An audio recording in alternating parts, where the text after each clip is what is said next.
Baldur's Gate 3 has just been released and has taken the gaming world by a storm. In this video, I'll talk about my first impressions of the game from a player who is completely new to the CRPG genre and Dungeons & Dragons-like gameplay as a whole. Hey YouTube, welcome back to another video. So in this video, I'll go through a couple different categories of Baldur's Gate 3 and kind of talk about what my thoughts on them are. I should preface this by saying I have just started Act 1. I'm not that far into the game at all, but there will be spoilers, or minor spoilers for Act 1, so just keep that in mind. Anyways, let's go. So first I want to talk about the character customization. Straight out, it does the job.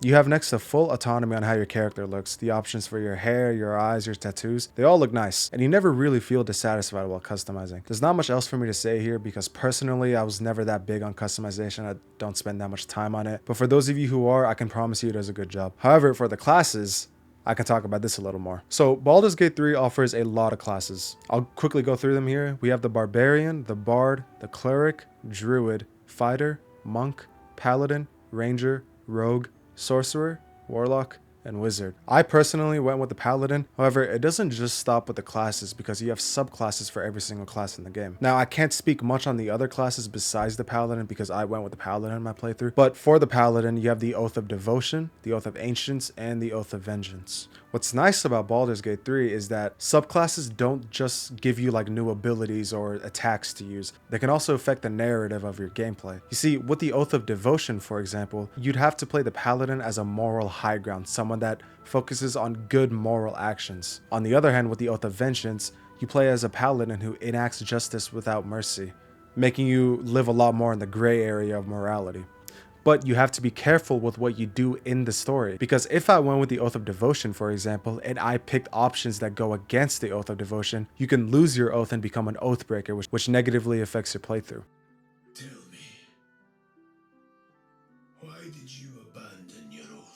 That's what's really nice about the customization in the game, because before you even start playing Baldur's Gate 3, your choices already matter. The background you pick and the classes you pick already affect the playthrough. And I'll come back to this because it plays another role which is really nice. It involves a narrative, which is going to be what the next section is about. Now, the narrative of Baldur's Gate 3 is the main attraction for this game. Personally, it's some of the best storytelling and decision making in games I've ever seen. Not only are there vast options to choose from, but most, if not all, have a degree of impact. For example, as you are exploring the Druid camp, you find out that there is an internal conflict between the Druids and the Tieflings. And as you exhaust the dialogue, you have the choice to incite an internal conflict between the two parties, rather than just finding out an all-around solution. Not only that, but you can also choose whose side you take in this eternal battle. And this is just one of the many examples of how your choices really impact the story. And that's why I love this game so much, because it doesn't just feel like you're playing a game, but kind of like you're reading a book or watching a movie with just how intricate the narrative is. It really makes the world feel alive. Also, depending on your choices is the approval of your companions. Depending on what choices you make, you can either gain or lose the approval of your companions. If you start to lose the approval of your companions, then you can miss out on some relationships with them. If you lose it completely, then it could lead to them turning on you or leaving you altogether.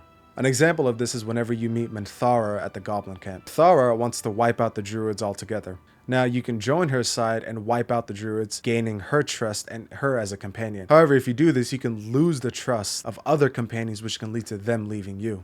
The narrative and decision making in this game allows for almost every single playthrough to be different from the last. It really is some of the most diverse and unique gaming I've had in a while. Also, I heard from some article that there were like 17,000 different endings in Baldur's Gate 3. I don't know if that's true or not, but man, that is crazy to think about. Another amazing thing about the decision making in this game, or the narrative as a whole, and this goes back to customization, is that depending on whatever class or background you took, you have unique dialogue options and unique decisions you can make that other classes could not. For example, I went with the Paladin, so that means I can choose Paladin options that no other classes could. An example of this is whenever you're talking with one of the Goblin leaders, she leads you to her room and gives you a potion to drink. Potion turns out to be poison. If you choose the Paladin option and drink that potion, poison doesn't affect you because of your Paladin traits and abilities. I think this really reinforces just how good the customization is. Your customization affects the narrative of the game. Personally, through playing Baldur's Gate 3, it has been some of the most enjoyable decision making I've ever seen. Now, I'll admit that pool of games is low. I haven't played that many decision making games. However, from the ones I played, like The Witcher 3, it's really fun. Baldur's Gate 3 is really good at it. You never really get bored with the dialogue. I almost want to talk with every single NPC I see, even though they're kind of sideline off, have nothing to do with the main cast of the game, and they don't really impact the story. But when I say that almost every single NPC in the game is someone that you can talk to and make unique dialogue with, I really mean it. Now, there are some that you'll just talk to and they won't say anything else. However, there are so many in this game that have nothing to do with the main story, but they're still there for you to talk to. Now, there's one more thing I want to talk about with the narrative of, if you play this game, then you probably know what I'm about to say, but it's the romances. Now, I don't know the extent of how deep Baldur's Gate 3 goes with the romances, because I'm still in Act 1. However, I have noticed some of my characters flirting with each other. Besides,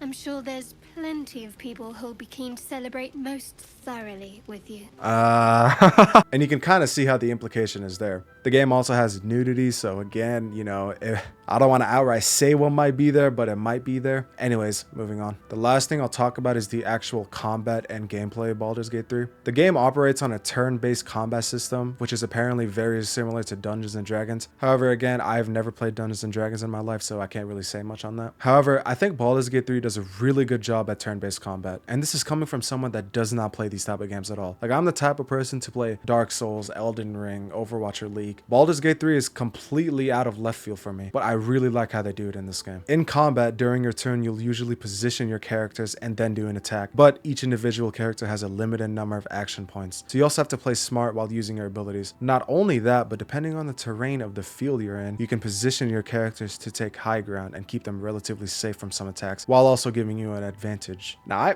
I'm really bad at Baldur's Gate 3. Like, I had to reduce the difficulty because, man, I suck at this game. But I almost feel like there's a skill curve to it. It's easy for beginners to just jump in and simply attack without really thinking of what to do and still progress through the game just by doing that. However, with more experienced players who play on more difficult settings, they can use their knowledge to position their characters accordingly and not only effectively use their attack points right, but also the terrain they're fighting into their advantage. Basically, where I'm going about this is that it doesn't matter what type of player you are. If you're new or experienced in Dungeons and Dragons, you'll still be able to play and have fun with it in the end.